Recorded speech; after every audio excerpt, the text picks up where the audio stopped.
RAJ by the Sea is a project that timelessly traverses continents.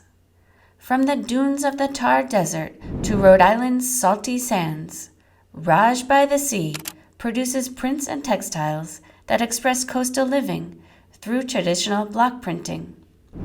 This vlog series is about my visit to Rajasthan in 2021. My explorations in and around Jaisalmer were coming to an end. It had been a pleasant time for me, reconnecting with the desert vibe, wandering the stone paths in and around the fort, feeling comfortable yet foreign at the same time. You can click on part 1 of this series to check out some more touristic features that I experience. It was now time to refocus on my original intention, learning the technique of block printing. One reason for choosing Jaisalmer was that I was sure I could have access to some great restaurants, live music, and spectacular views in an open-minded yet traditional enclave. Since my last visit by train in 2015, commercial flights from within India had started to arrive. But despite the huge influx of travelers, the city certainly had not lost its charm. The buzz of the place still felt friendly and eclectic. I remembered that tourists could find all sorts of Rajasthani goods, especially leather, jewelry, and high-quality antiques. So when I made my travel plans, I assumed that it would have been the perfect place for learning block printing. It honestly was a bit disappointing to find out that no printing was in fact done there, or even anywhere nearby, due to the fact that the dyeing process requires steady sources of flowing water. What was I to do? Well, I would take a deep, mindful breath and figure out how to get the most out of my time. Fortunately, the staff at my hotel, Grand Khalifa, were able to arrange a day trip for me to Barmer, where block printing was already in full effect. But they explained that I had to wait a day or two for the guide, who was out on a camel safari, to be ready. So I found a way to continue my research during the wait. I got in contact with an old friend and textile expert, Jitendra Kumar of the KB Cooperative Arts Shop, who 5 years ago was the person who sold me the stamps I used back in Rhode Island. Jitendra was still selling blocks, and he showed all the other handmade items in his collection. I wished I could have had more time to extend my tour of his new museum, dedicated to the history of Rajasthani textiles. What are the different cultures exactly? In this gallery, Rajasthan, Pakistan, Gujarat, Afghanistan, Iran, Uzbekistan, most of the countries of Silk Route. And like this is originally from Afghanistan. Wow. This is originally from Sindh region in Pakistan. This is in Hajara Valley in Afghanistan. So you can directly use these for making things. But nowadays one thing that you don't see anymore, it's this called ply split. This is a camel girth from camel or goat wool. And it's a scorpion here, you see. I think I saw something like this in Peacock, Ethiopia. house, camel, games, structure, architecture, swastika. It's a girth of camel. One type of cloth that Jitendra introduced me to was Khadi cotton.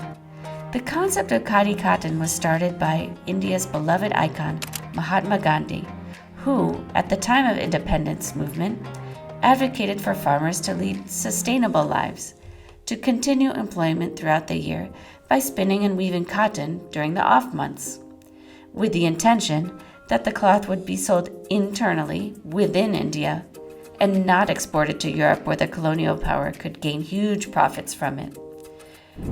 Later on, I visited a government-sponsored craft exhibition where I got more familiar with which block-printed products were the most popular.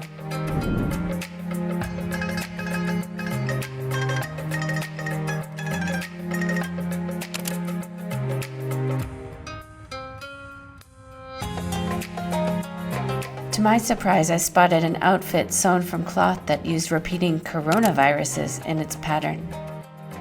There I met Manoj, who knew a ton about the marketing of these prints domestically so she invited me to a Women's Day market on the Jaisalmer Army base.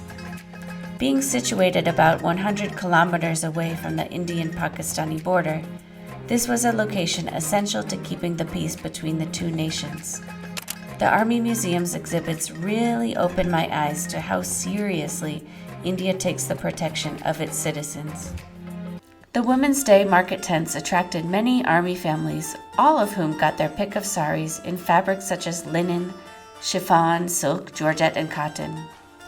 There I learned a bit about the depth of work of Manisha's organization, Jaipuri Samaan, which not only sources saris locally, but also takes in needy folks, training them in jobs so that they can live more fruitful lives with better decision-making and longer-term goals.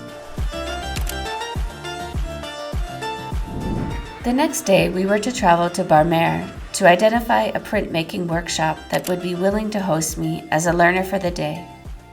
Barmer was a center for one type of prints termed ajrak, known for its small geometric patterns in dark reds, blues, greens, and blacks. Though the car trip to Barmer was super long, one way took about 3 hours, we got the chance to pass through a vast onshore wind farm called Jaisalmer Wind Park, which is apparently one of the largest in the world. In Barmer, our first stop was at a showroom/studio established by Ruma Devi, an award-winning entrepreneur and promoter of women-made handicrafts, coming from very humble roots.